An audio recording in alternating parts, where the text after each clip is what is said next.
മുന്നോട്ട് നീങ്ങുവാൻ അവിടത്തേക്ക് ഇനി ശക്തിയില്ല. രക്തമെല്ലാം തീരാറായി, തല കറങ്ങുന്നു, ശരീരം വിറയ്ക്കുന്നു. അവിടുന്ന് അതാ നിലംപതിക്കുന്നു. സ്വയം എഴുന്നേൽക്കുവാൻ ശക്തിയില്ല. ശത്രുക്കൾ അവിടുത്തെ വലിച്ചെഴുന്നേൽപ്പിക്കുന്നു. ബലി പൂർത്തിയാക്കുവാൻ ഇനി വളരെ സമയമില്ല. അവിടുന്ന് നടക്കുവാൻ ശ്രമിക്കുന്നു. നീ പീഡിപ്പിക്കുന്ന ഈശോയാകുന്നു ഞാൻ എന്ന് ശാവോലിനോട് അരുളി ചെയ്ത വാക്കുകൾ ഇപ്പോൾ നമ്മെ നോക്കി അവിടുന്ന് ആവർത്തിക്കുന്നു. ലോകപാപങ്ങൾക്ക് പരിഹാരം ചെയ്ത കർത്താവേ, അങ്ങേ പീഡകളുടെ മുൻപിൽ എൻ്റെ വേദനകൾ എത്ര നിസ്സാരമാകുന്നു. എങ്കിലും ജീവിതഭാരം നിമിത്തം ഞാൻ പലപ്പോഴും ക്ഷീണിച്ചു പോകുന്നു.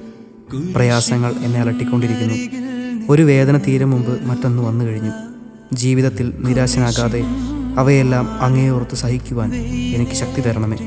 എന്തെന്നാൽ എൻ്റെ ജീവിതം ഇനി എത്ര നീളുമെന്ന് എനിക്കറിഞ്ഞുകൂടാ. ആർക്കും വേല ചെയ്യാൻ പാടില്ലാത്ത രാത്രികാലം അടുത്തു വരികയാണല്ലോ.